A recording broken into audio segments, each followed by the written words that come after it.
karon guys gatry mi og spray para pabunga sa pinya. So kinahanglan na gid siya og pabungahon gumikan kay ang edad sa pinya sobra na siya sa 15 months. Wa siya kasabay bunga karong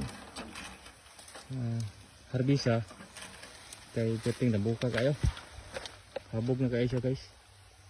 So dili mo silbi kung dili siya pabungahon kay taas na kayo siya guys. Oh, kani guys taas na kayo, natumba na mga ni sa kataas. Pareha na guys, oh, natumba na sa kataas. So agi sa katambok niya, wala may bunga. Unang karon ang ibuhat na mo karon guys is among pabungahon. Medyo daghan pa mang good ning wala ka bunga guys.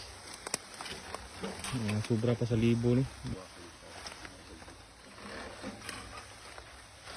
Tagasa na ka spin niya. Okay, so. Kani guys, after 15 days usba na po ni siya og spray. So after sa bulan og tunga mamula kong lain siya guys. Mabunga na lain ni. So igo-igo siya by December makatunong tag presyo ani guys karong Pasko ug New Year buhon. So muna atong target date nga maka-harvest.